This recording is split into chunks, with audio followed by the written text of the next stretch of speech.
तो स्वागत है आपका आज के इस वीडियो में। तो आज के इस वीडियो में हम बात करने वाले हैं कि मॉडिफायर्स क्या होते हैं, कितने टाइप्स के होते हैं, हमारा फंक्शनल मॉडिफायर क्या होता है, हमारा इंफॉर्मेशनल मॉडिफायर क्या होते हैं और किस टाइम पे हमें कौन सा मॉडिफायर अपेंड करना है, ये सब हम जानेंगे आज के इस वीडियो में। तो चलिए शुरू करते हैं।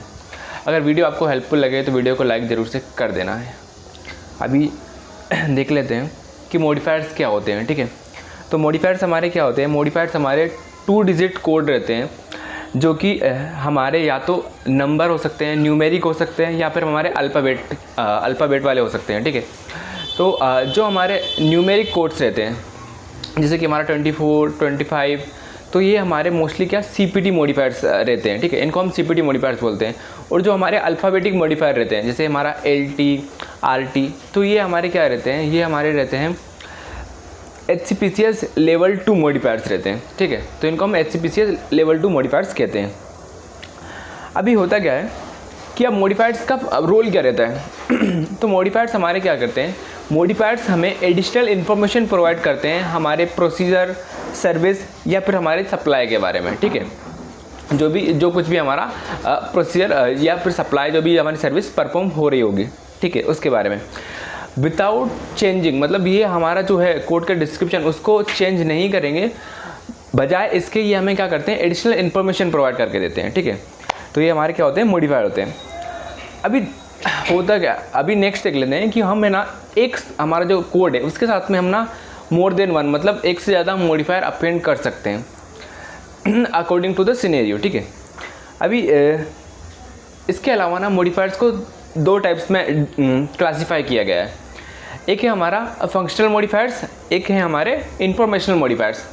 तो फंक्शनल मॉडिफायर्स क्या होते हैं, जो हमारे फंक्शनल मॉडिफायर्स रहते हैं वो हमारे पेमेंट को अफेक्ट करते हैं। ठीक है, ये या तो हमारे पेमेंट को बढ़ा देंगे या फिर घटा देंगे। ठीक है, तो एग्जांपल के लिए सपोज़ करिए, अगर हम किसी प्रोसीजर के कोड के साथ में हम अगर 22 मॉडिफायर अपेंड करते हैं, मतलब लगाते हैं, तो होगा क्या कि यहाँ पे है ना जो है ना फिजिशियन को उसके लिए एक्स्ट्रा पेमेंट मिलेगा, क्योंकि 22 मॉडिफायर क्या करता है, फिजिशियन को एक्स्ट्रा पेमेंट दिलवाता है। ठीक है, वहीं अगर हम 52 मॉडिफायर लगाएंगे तो क्या होगा कि जो हमारा प्रोसीजर है इसका मतलब कि वो पूरा नहीं हो पाया, मतलब वो अधूरा है। ठीक है, तो उसकी वजह से उसको क्या होगा कि जो हमारा फिजिशियन है उसको उसका पूरा पैसा नहीं मिलेगा, उसकी वजह उसको जितना उसने प्रोसीजर परफॉर्म किया, मतलब कम प्रोसीजर परफॉर्म किया है तो उसको कम पैसा मिलेगा। ठीक है, तो ये हमारा होता है हमारा फंक्शनल मॉडिफायर, जो कि क्या करता है, बिलिंग को भी अफेक्ट करता है।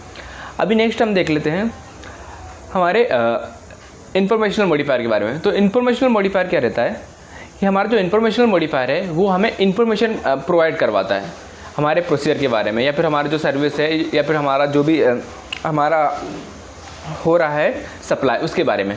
ठीक है, तो एग्जांपल के लिए हम ले लेते हैं, हम किसी प्रोसीजर के कोड के साथ में अगर हम LT मॉडिफायर लगाते हैं, ठीक है, तो ये हमें क्या डिनोट कर रहा है कि जो हमारा प्रोसीजर है वो हमारा लेफ्ट साइड परफॉर्म हो रहा है हमारी बॉडी के। ठीक है, अगर RT मॉडिफायर लगाते हैं इसका मतलब कि हमारा जो प्रोसीजर है वो हमारी बॉडी के राइट साइड में परफॉर्म हो रहा है। ठीक है, अगर 50 मॉडिफायर लगाते हैं तो इसका मतलब कि हमारी बॉडी के बायलेटर, मतलब दोनों साइड जो हमारे बॉडी पार्ट है उसके ऊपर प्रोसीजर हमारा परफॉर्म हो रहा है। तो ये हमारे क्या रहते हैं, इन्फॉर्मेशनल मॉडिफायर, जो कि हमें इन्फॉर्मेशन प्रोवाइड करते हैं प्रोसीजर के बारे में।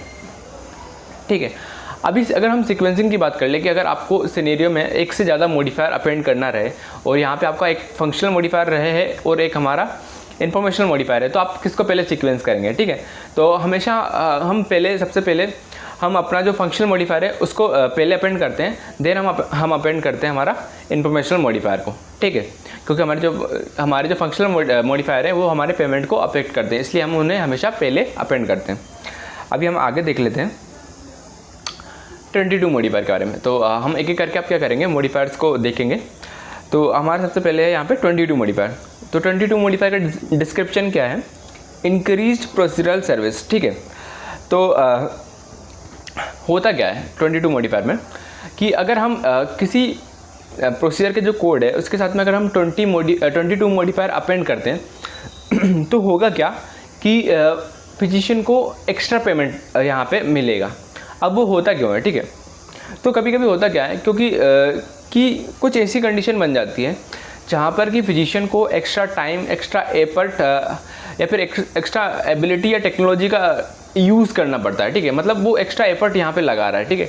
तो अगर उसको उसके लिए अगर पेमेंट चाहिए तो वो क्या करेगा, 22 मॉडिफायर लगाता है और साथ में रीज़न देता है कि मैंने 22 मॉडिफायर अपेंड किया है, मुझे इसके लिए एक्स्ट्रा पेमेंट चाहिए क्योंकि मेरे को ऐसा टाइम या उसको एक्स्ट्रा टाइम लगाना पड़ा, उसको एक टेक्निकल डिफ़िकल्टी हुई, पेशेंट की कंडीशन ख़राब थी, या फिर उसकी फिजिकल और उसको ज़्यादा मेंटल एफर्ट यहाँ पे फिजिशियन को अप्लाई करना पड़ा, ठीक है।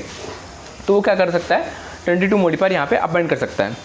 अब आपको एक नेक्स्ट चीज़ याद रखनी है कि जो हमारा 22 मॉडिफायर है वो ओनली हमारा सर्जरी वाले कोर्स के साथ में हम अपेंड करेंगे, ठीक है। तो ये आपको याद रखना है। अभी हम कुछ सिनेरियो मतलब एग्जांपल्स देख लेते हैं जहाँ की हम 22 मॉडिफायर अप्लाई करेंगे, ठीक है। तो आप यहाँ पे देख सकते हैं तो जैसे कि हमारा जब फिजिशियन प्रोसीजर परफॉर्म कर रहा होगा, उसको सपोज करो लार्ज ट्यूमर्स फेस करना पड़ रहा है, पेशेंट की एक्सेसिव स्कारिंग है, एनाटॉमिकल वेरिएंट्स है, लाइसिस ऑफ अडेशन, मतलब उसको लाइसिस ऑफ अडेशन करना पड़ रहा है बहुत ज़्यादा, जिसकी वजह से उसको एक्स्ट्रा टाइम देना पड़ रहा है, ठीक है, प्रोसीजर के टाइम पे। अगर ऐसा कुछ होता है तब भी वो फिजिशियन 22 मॉडिफायर अपेंड करके एक्स्ट्रा पेमेंट यहाँ पे ले सकता है।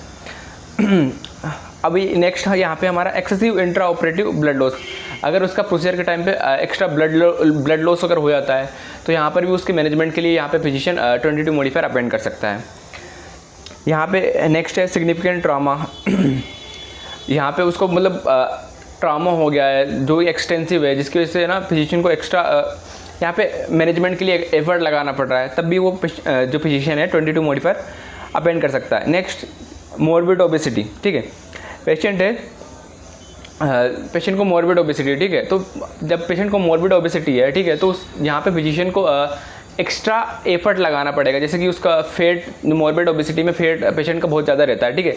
तो यहाँ पे उसको प्रोसीजर करने के लिए एक्स्ट्रा एफर्ट और टाइम देना पड़ेगा, ठीक है। तो इस कंडीशन में भी फिजिशियन 22 मॉडिफायर लगा सकता है और यहाँ पे एक्स्ट्रा पेमेंट यहाँ पे ले सकता है, ठीक है। तो ये था हमारा वीडियो 22 मॉडिफायर के बारे में, ठीक है। तो मिलते हैं नेक्स्ट मॉडिफायर के साथ में।